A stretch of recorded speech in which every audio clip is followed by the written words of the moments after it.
helmet, drops the batting gloves. Yeah, some fans heading for the exits here. Not hopeful. 5-2, the Braves lead the Dodgers season. 1-2 strikes. And a pitch to Bellinger. And a fly ball to right center field. It's well hit, and it is gone. A 3-run home run for Bellinger. We've got a new game. It's tied at 5. And ladies and gentlemen, at forward from Greece, Finals MVP number 34, Giannis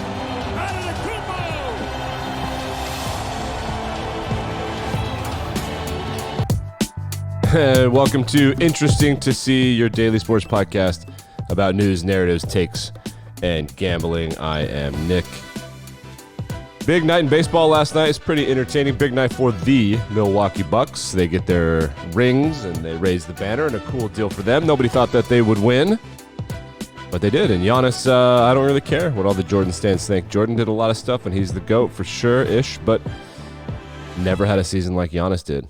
Not one. Just saying, never did it all by himself like that. Effing crazy. All right, today on the show, blah, blah, blah, Ben Simmons. A lot of stuff. We're talking about stuff, but we're going to talk about Ben Simmons first and foremost because he went crazy yesterday. So if you haven't been following the Ben Simmons stuff, let's see if I can synopsize. Thing number one, he's born in Australia to a dad who played basketball. He's 6'10" and has handles that are absolutely absurd. He would be the greatest tight end in the history of the NFL if he wasn't such a baby.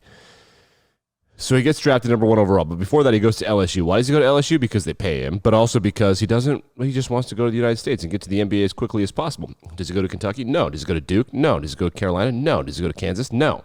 He's a little baby, and he goes to LSU. He fails to qualify for the NCAA tournament. Then the Sixers take him number 1 overall because he's the best player in the draft period. They do the old Sixers redshirt where he breaks his foot in camp, and he's out for like 8 months. But like, how about you're out for the season? So they redshirt him, and that works out, and then the process completes. And it looks like he is one of the best basketball players in the world immediately. Top 15, top 30-ish right away. He just can't shoot. But that's fine. You can develop a jumper. Plenty of people developed a jumper. But guess what? Not only did he not develop a jumper, all of the jumperiness he had year after year after year after year got worse. And then this last year, he was the worst free throw shooter in the history of the NBA playoffs ever. And he was so scared to shoot, he attempted only 2 shots. Only 2. He attempted 2. That includes layups and dunks. He attempted 2 in the fourth quarter during the playoffs. So you can't build around him. Naturally, Philly fans, typically very reasonable, they were totally chill with that. JK, they lost their minds. But they're like, we'll run it back. But then he skips the Olympics and doesn't want to do it. And then he's like, I'm going to work on my game. Then it leaks out maybe around July that he doesn't want to play for the Sixers. And they need to trade him. But it turns out he's being a baby and he sucked. So they can't trade him because nobody's going to give him what they need from him.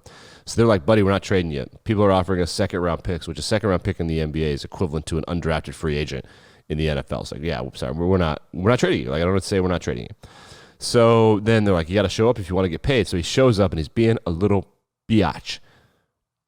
He practiced on Saturday or Sunday with his phone in his pocket, and earlier this week, yesterday, he got sent home from practice for acting like he didn't want to be here. They then suspended him, the Sixers did, for a game for conduct detrimental to the team, which they're going to try to, that phrase is incredibly important because that phrase, if you are detrimental to the team, it allows teams to occasionally get out of contracts without paying him. So he doesn't want to play there anymore. They don't want him to play there anymore. But the problem is he's such a bitch and he sucks. So they can't trade him. He sucks too bad to trade. So they're just like, yeah, quit being a baby. And so they sent him home. Let's check in with the best player on the Sixers and probably the second best player in the world right now, Joel Embiid. Joel Embiid, what did you have to say? Hold on, shush, not yet. Thanks, Joe. I don't know why Twitter thinks I can't press play on my own. Thanks for the algorithm, Jack. At this point, I don't care about that man, honestly. He does whatever he wants. At this point, I don't care about that man, honestly. He does whatever he wants. That's not my job. That's not my job. Ew, that's tough. Didn't even call him by name. I don't care about that man. There were people on Twitter suggesting that Ben was at the strip club. Those reports are unconfirmed. This happened one day after Zach Ertz took a full-page ad out in the Philadelphia Inquirer and wrote what I would call a novella about Philly, where he says he grew up there, Philly fans, et cetera, because Zach Ertz, of course, recently traded to the Arizona Cardinals. This Ben Simmons thing is just, it's a disaster. It's just like a weird labor situation where they can't make him work but he's under contracts. Like, they have to pay him. It's really weird. Like, he can just show up and be a pissant, and they have to pay him. So we got to get this figured out. This has happened recently. It happened with Anthony Davis of the Pelicans, who are the stars forced to wear out of town. But Ben's not a star. That's not the same situation. So it's been an unmitigated disaster. If Ben Simmons is rostered and uniformed for a game in Philly, I'd watch. That's all I'm going to say. The way the fans treat him is going to be special. Chris Broussard, who I don't know how he's employed, but apparently he is allegedly employed at Fox. I guess he does basketball analysis. The Bills on Monday Night Football, as we covered, and I mentioned this, that they went for it on fourth down inside the 5-yard line, fourth and about 7 inches. They couldn't get it. Josh Allen fell down, Jeffrey Simmons blew the play up. Jeff Simmons, great football player. But let's listen to what Chris Broussard had to say. What's your analysis, Chris, about the Bills lost? Happened on the play. Yes, Josh Allen slipped, but it got blown up on the left side. I'm with you. Because of the pressure of Tennessee. Yep.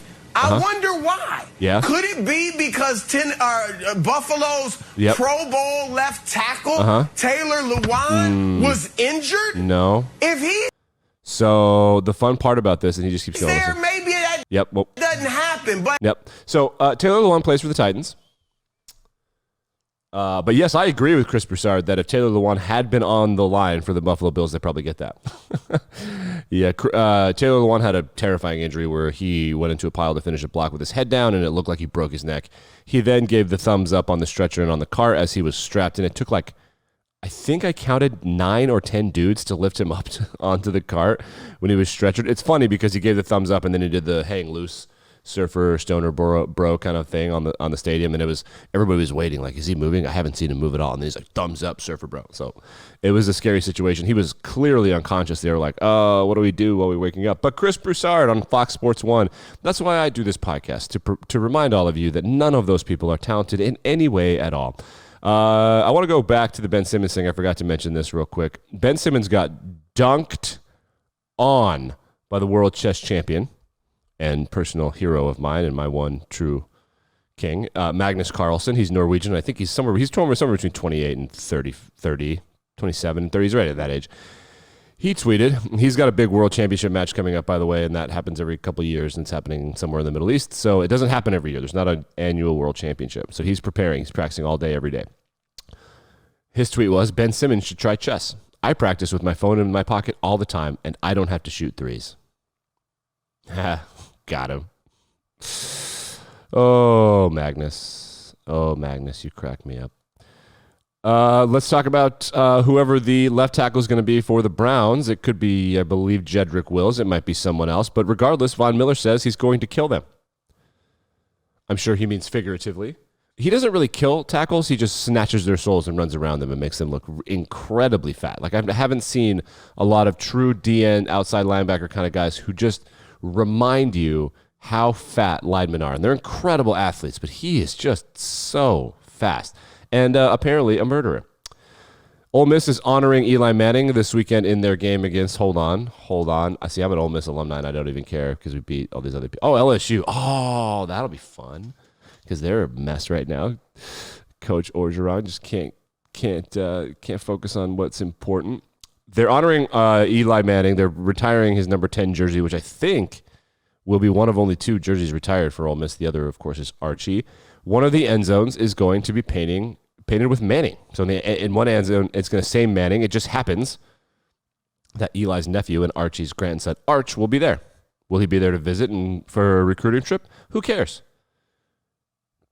Obviously, Ole Miss is in the running for Arch, but I'm pretty sure that's just because Cooper, his dad, and Peyton and Eli and Archie are like, hey, you need to consider Ole Miss. But I've heard, as an Ole Miss alumni reporting this now, that he, like a loser, is going to Texas, which is funny because he does seem like a guy that will be really good at press conferences suggesting that they should have won that game and they're back and they're going to win the next one. Yeah, he's going to be really good at that. Okay, let's talk about what things that actually happened last night. I don't know what happened in the NBA other than that the Bucks got off to a hot start with their ring ceremony. Wait, did they win the game? They were supposed to play the Nets. Yeah, they cruised. Wow. 127-104. They are clearly the better team. Giannis still the best player on planet Earth. Baseball last night. The Dodgers come from behind in the bottom of the 8th inning to take the lead against the Atlanta Braves. And it went from about, I don't know, the 4th, 5th, 6th inning, the Braves had a 4-run lead, and it just felt like this baby was over. The Braves were up 2-0 in the series, went back to L.A., and people were headed for the exits. And I don't really blame them. I think I blame them for doing it, but I also don't, because they're L.A. people, and what can be expected of them. If you can afford to go to that game, you're not probably a huge fan. Is that a good way to say that? But they bailed, and the traffic in Dodger Stadium is crazy. There's one exit. But there aren't like multiple exits for cars. Like there's one. It is a mess. It is a garbage stadium, and they bailed. And then the Dodgers, of course, score 5 runs in 1 inning to take the lead in the bottom of the 8th. And the vibe on Twitter went from, wow, the Braves are going to the World Series, to, oh my God, are the Braves dead? Well, they're still winning the series 2-1. The Astros felt like the same thing. They got a run in the first inning. Then the Red Sox got 2 in the bottom of the first inning on a home run. And then it was just a classic pitcher's duel. The Astros were able to scratch and claw a run back. I believe it was later in the game, top of the 8th inning. So it's 2-2. We're in the top of the 9th, 2 outs for the Astros. And they just obliterate the Red Sox on a 2-out rally. And it wasn't just like a grand slam or a 3-run home run and then maybe a couple other runs. It was like 2 men on, base hit, 2 men on, base hit, 2 men on, base hit, 2 men on, base hit. And they ended up beating the Red Sox 7-2, which is great. I hate Boston fans, and I love their misery. It's just hysterical to me. They've had so much luck recently, and just to watching them almost win championships and then get exasperated about how it's all kind of crumbling around them is going to be the best thing ever. So that series is tied 2-2, and I think the next game we have a game off. No, it's today, 5 p.m. Eastern Standard Time. The Red Sox will host game 5. What are they doing? 2-3-2? Is that seriously happening? What? Did we go back to 2-3-2? We are doing 2-3-2, huh? Jeez, baseball, get it together. 2-3-2 in this era. Houston and Boston are not that far apart. It's like a 3.5-hour flight. I don't even know how long it is. It's gonna be fine. Wow. That's genuinely annoying that they're doing that. 2-3-2. I had no idea. Kind of a big college football game tonight. If you're a college football junkie, it's not really a big game tonight. I think Coastal Carolina goes down tonight. They're in Boone, North Carolina, to play the App State University. And App State is a program that was Division I AA, I think, as recently as 2009. They just don't care. They remind me a lot of Boise State. They don't care. And they're going to have Wednesday night all to themselves. It's beautiful in Boone. It's going to be a little chilly for Coastal Carolina. And I firmly believe App State will win. I actually have no idea.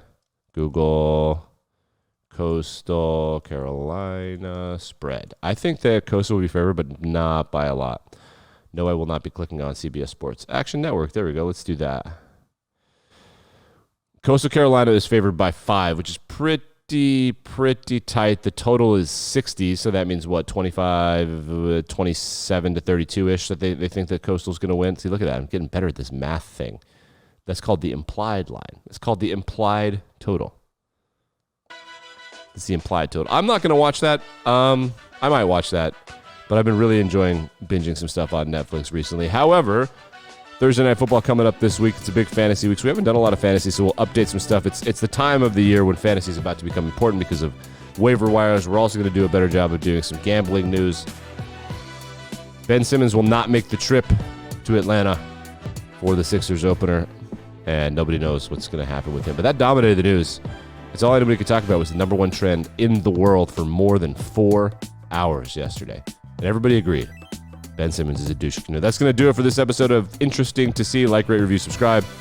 Force your colleagues and friends to download it. They don't have to listen. Just make them download it. You can do it. I believe in you. Be back and better than ever tomorrow morning.